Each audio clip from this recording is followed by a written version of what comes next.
राहुल के परिवार, राहुल के यार और रिश्तेदारों का आरोप ये है कि राहुल को कुल्हाड़ियों से काट डाला।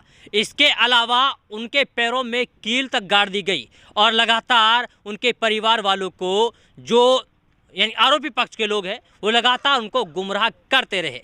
खैर, अब पीड़ित परिवार क्या कुछ कहता है वो जानने की लगातार हम लोग कोशिश कर रहे हैं, क्योंकि जिस तरीके से पीड़ित परिवार बता रहा है उसे सुनकर वास्तव में रोंगटे खड़े हो जा रहे हैं। क्योंकि एक इंसान को दूसरा इंसान इतनी बेरहमी के साथ भला कैसे मार सकता है। ये उनके रिश्तेदार हैं, इनसे बात करते हैं। हाँ जी, क्या नाम है आपका? अकरम नाम सर। अकरम जी, कौन सा गाँव है? गाँव सराय है जी अपना। सराय गांव है जी। क्या हुआ था अकरम? आपके जो रिश्तेदार हैं उनको कैसे मारा गया? नहीं, राहुल मेरा जीजा है। ये दरअसल पहले रसूलपुर गांव में रहते थे जी। तो इनकी जो दोस्त हैं कलवा हैं और 3-4 और भी हैं इसके साथ में। तो ये इनकी अच्छी बढ़िया दोस्ती थी, ठीक है, बट इन्होंने इसको बार बार इसको पैसों के लिए धमकी देते थे। क्योंकि जो राहुल के पापा हैं वो रेलवे से रिटायरमेंट हैं और अच्छा खासा पैसा भी था, तो ये राहुल के घर पे आते थे, इसके लिए धमकी भी देते थे पैसे के लिए कि भाई पैसे लेके आ, इधर चलते हैं घूमने के लिए या उधर चलते हैं। काफ़ी वो टॉर्चर करते थे इसको, बट इसने कहा कि मैं पैसे ऐसे नहीं देता भाई। तो राहुल को फिर 2-3 दफ़ा उन्होंने, जैसे ये इधर घर भी आता है, अपनी ससुराल आता है और पलवल वगैरह जाता भी था, तो इसको रास्ते में बाइक को रोक लेते थे इसकी को। 2-3 दफ़ा गाली गलौच भी हुई है इसकी यहाँ। फिर वहाँ से इन्होंने मकान, उन्हीं की वजह से मकान छोड़ा कि कभी ये हमारे लड़के को मार दें। तो इन्होंने फिर गांव सराय में आके इन्होंने ज़मीन ले ली वहाँ से। यहाँ भी ये 2-3 दफ़ा आए हैं, यहाँ भी धमकियाँ भी दे के गए हैं। यहाँ पे तब मैं आया हूँ, यहाँ से फिर वो भाग गए हैं। तो उसके बाद में फिर ये अभी 14 तारीख को इन्होंने 13 तारीख को इन्होंने राहुल को इधर से लिया। रसूलपुर में शादी अटेंड कर रहे थे राहुल, तो वहाँ से इन्होंने बुला लिया इसको कि आजा घूमने के लिए चलते हैं, इधर बैठ लेते हैं। तो ये राहुल को ले गए। ले जाने के बाद में इन्होंने राहुल को पहले तो लाठी डंडों से पीटा, उसके बाद में फिर इन्होंने राहुल को ले जाकर नहर में उल्टा लटका दिया। वहाँ पे भीड़ वगैरह, इधर उधर लोग खेतों में काम कर रहे थे, उनकी वजह देखते हुए फिर ये वापस राहुल को ले आए हैं। कलवा का जो कमरा है उसमें लाके राहुल को बुरी तरह पीटा गया है। राहुल के सर में जो हमने चोटें देखी हैं वो बिल्कुल जिस तरह कचरे की फांक हो जाती है उस तरह से राहुल के सर में चोटें हैं। और राहुल की यहाँ तक सर के अंदर की हड्डियाँ तक भी दिख रही हैं, सर में जो हड्डी थी। और राहुल के ऊपर सरियों से वार किया गया है और उसके सर में कुल्हाड़ी मारी गई है। कुल्हाड़ी जी। और उसके जो पैर हैं पैरों में कील ठोकी गई हैं और उसकी पैर भी जगह जगह से टूटा हुआ है। हाथ हैं जो एक हाथ 2 जगह से टूटा हुआ है, दोनों हाथ टूटे हुए हैं उसके, बहुत बुरी तरह। जी। आँख पे यहाँ भी उसके निशान हैं, यहाँ भी रोड से हमला किया गया है। अब क्या चाहते हैं आप लोग? हम यही चाहते हैं जी, हम प्रशासन से उम्मीद है कि वो अपने ढंग से कार्रवाई करके जो भी इसमें जो दोषी हैं उनके खिलाफ सख्त से सख्त कार्रवाई की जाए। और बस हम यही नहीं चाहते। मतलब कि कोई उनके लेन देन नहीं था, किसी बात नहीं, कोई लेन देन नहीं, कैसा भी कोई झगड़ा वगैरह नहीं था। 1-2 दफ़ा यहाँ आया भी है राहुल और वे भी साथ में आए हैं इको कार में। वो भी 1-2 दफ़ा कलवा भी आया है, यहाँ भी बैठ के मैंने कई दफ़ा उनको सबको नाश्ता वगैरह भी कराया है।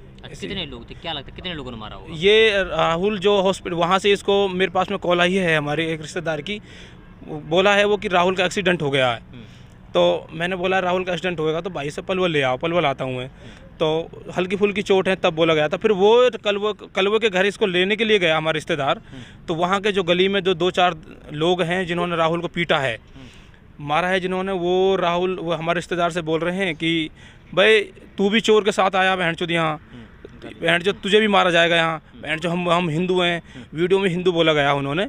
तो वहाँ से वो अकेला भाग गया हमारा रिश्तेदार। फिर वो 3-4 लोगों को लेके आया, फिर उसको वहाँ से राहुल को लिया, कमरे में से निकाला। राहुल कमरे में बिल्कुल कोई कपड़े, तन पे कोई कपड़े नहीं थे, बिल्कुल नंगा करके मारा उसको। फिर उसके लिए कपड़े लेके आए, उसको हॉस्पिटल लेके आए।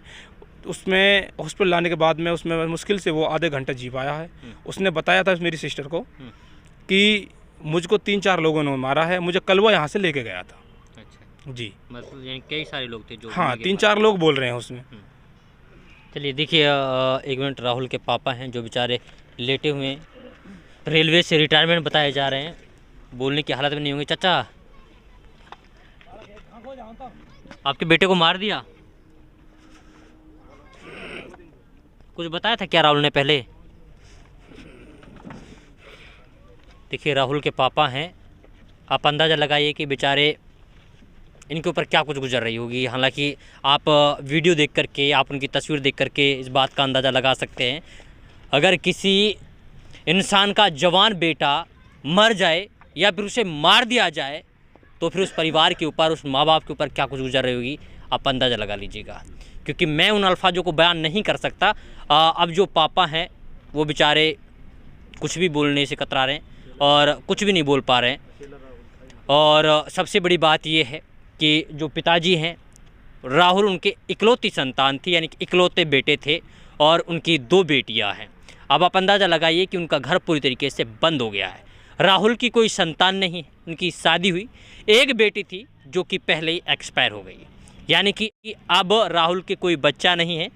अब लगातार जो पीड़ित परिवार है वो इंसाफ की गुहार लगा रहा है और इस मामले में निष्पक्ष जांच होनी चाहिए, ये लगातार उम्मीद लगाई जा रही है। लेकिन सवाल ये है कि क्या वास्तव में इस पूरे मामले की निष्पक्ष जांच होगी या नहीं, क्योंकि जिस तरीके से बताया जा रहा है कई सारे लोगों ने मिलकर उन्हें मारा है, तो जाहिर सी बात है ये मॉब लिंचिंग ही है। इसे मॉब लिंचिंग ही कहा जाएगा, जहां पर भीड़ मिलकर मारे उसे मॉब लिंचिंग ही कहा जाता है। लेकिन क्या वास्तव में मॉब लिंचिंग की तरह इसे देखा जाएगा या नहीं, ये वक्त बताएगा और वक्त के लिए आपको थोड़ा इंतजार करना पड़ेगा। तब तक के लिए आप बने रहिए सिर्फ और